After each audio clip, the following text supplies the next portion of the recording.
Kung totoo, talagang nag-resign na itong si Mayor Magalong, ano po bang tingin ninyo?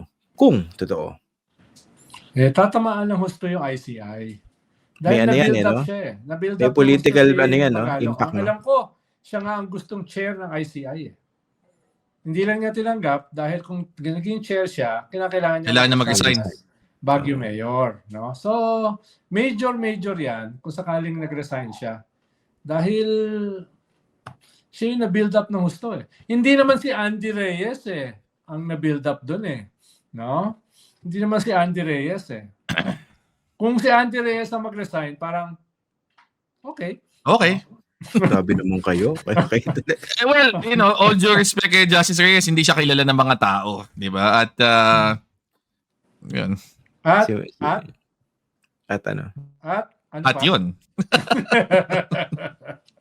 Ang sa akin lang kung pinag-uusapan naman natin yung ICI. ICI. Voting record, parang may bumabatikos. Bakit? Ay, ano hindi ba? naman. Kahit na hindi ako nanalo ng kahit na isang kaso sa Supreme Court nung nandun siya. Pero hindi naman yun wala naman akong sama ng loob doon. Ganun ba? Ganun talaga eh. Ang sa akin lang, baka pwede nilang tulong-tulungan din yung Comms Part itong ICI na ito. Kasi parang wala silang plano doon sa part na yun eh.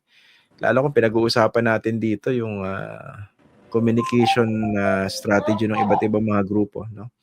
Ano ka ba? Napapag-iwanan ng ICI eh. Ano ka ba? Yung comms nga ng presidente, 5 beses nagpalit ng head eh.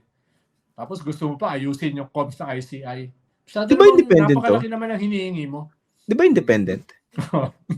Nakita niyo ba yung picture ni Justice Reyes nung nakikipagkamay siya kay Joel Villanueva? Joel Villanueva, oo. Parang ina-analyze yung body language, di ba? Na masyado daw subservient. Differential. Di ba? Differential. Yeah. Dapat ikaw yung dapat ang naglulumuhod sa'yo, yung iniimbestigahan. Di ba? Oh. Pati kay Bryce eh. Pati kay Bryce, parang ganun yung body language ni Andy Reyes eh. Ganon? Baka naman magalang lang talaga siya. O baka naman, kayo talaga nilalagay yung eh. Oo nga, pero ito kasing investigasyon nito is basically perception. Diba?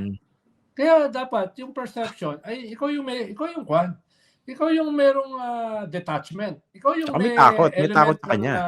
Galit dahil 'di ba? Dapat hindi ka differential. No?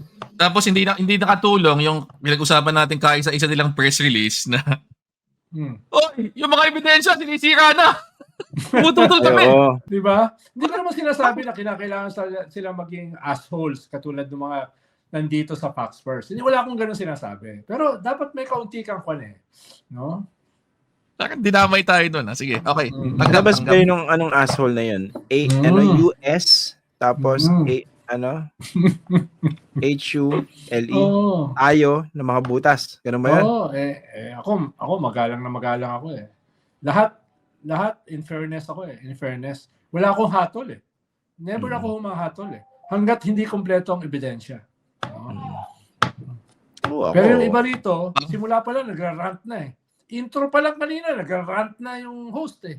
Ako sobra benefit of the doubt ko sa mga tulad nila Zaldico. Hindi ko iisipin na kahit katiting na mandarambong yan.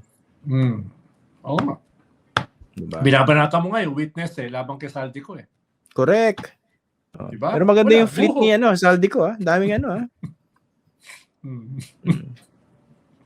Kasi kami mga hindi sabik sa ganyan, hindi kami na-offend eh. No? Ano ba naman, meron siyang private plane. Ganon din naman kami. Anong problema niya? Alam mo, mali sa 5 billion peso worth ng air assets. Wala. Bakit? Ano bang problema niya? Di ba? Ito talaga si Vince Dizon. Ang Philippine Air Force ba may 5 billion worth ng air assets?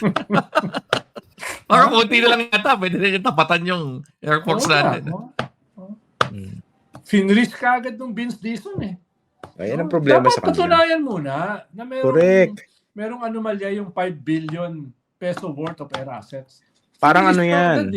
No? Ako, pabor ako rito kay Marcoleta no? Ba't may restitution agad? Kayo talaga ganun. Bakit sasabihan ka agad si Marcoleta na dinedepensahan yung Diskaya? Diba? No?